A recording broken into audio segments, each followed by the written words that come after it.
Hello everyone, good morning. Welcome to my kitchen food. मैंने अभी थोड़े दिन पहले ही गाजर का अचार लगाया था और सुकवेला गाजर नोथाड़ो ऐसे नाम दिया था। तो ये गाजर का अचार था, लेकिन ये जो जामनगर की फेमस एक रेसिपी है, तो ये गुजरात की फेमस है। इसको हिंदी में क्या बोलना है वो भी मुझे नहीं पता। तो आज की जो रेसिपी है वो मैं गुजराती में ही बोल रही हूँ। તો આજે બનાવીશું ગાજરના ખોખડા અને આ જે રેસીપી છે એ જામનગરમાં લગભગ વિલેજમાં ફેમસ છે। તો ગામડામાં આ રીતે બનાવતા હોય છે। તો ગાજરને સરસ મજાના ધોઈ અને એને છાલ ઉતારી નાખશું અને એની ઉપરની છાલ થોડી થોડી જ ઉતારવાની છે। પછી એના એક ગાજરના 8 થી 10 ટુકડા કરી વચ્ચે જે પિત્તનો ભાગ હોય એ કાઢી અને એમાં મીઠું હળદર નાખી દઈશું। પછી એને આપણા થોડા ખાટા પાણીમાં નાખવાના છે। તો મારી પાસે લીંબુનું અથાણું બનાવેલું હતું, એનું ખાટું પાણી છે। તો એ ખાટું પાણી નાખી અને એક રાત આપણે રહેવા દેવાના છે।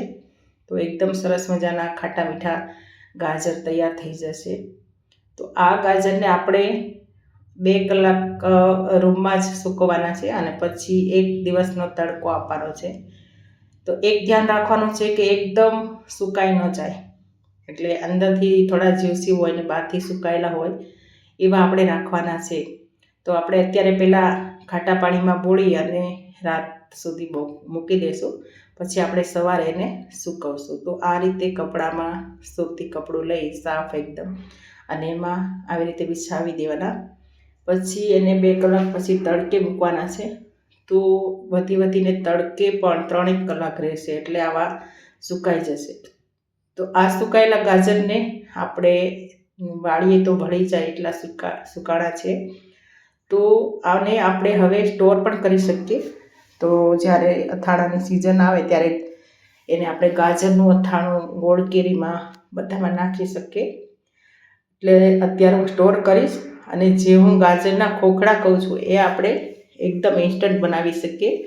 તો જે આપણે જેટલા ખાવા હોય એટલા એક ડીશમાં લઈ અને એની અંદર મરચું અને તેલ અને જરૂર પડે તો મીઠું, બાકી આમાં નાખેલું જ છે, એટલે એ 2 વસ્તુ નાખી અને એકદમ મેળવી લેવાનું। તો આ ગાજરના ખોખડા આ રીતે ખવાય છે। અને આને આપણે રાયતું અથાણું કરવું હોય તો એની રેસીપી મેં મૂકેલી જ છે। તો કયું અથાણું તમને વધારે ભાવે છે એ પ્રમાણે તમે બનાવી શકો, પણ આ અથાણું પણ ટેસ્ટી લાગે છે અને મેં ટેસ્ટ કર્યું તો મને પણ મજા આવી છે। અંદર લીંબુનો રસ પણ તમે નાખી શકો અને તીખું ને ખાટું મીઠું સરસ અથાણું બને છે। અને બીજા જે ગાજર છે એને આપણે પેક કરી અને ફ્રીજમાં મૂકી દઈશું।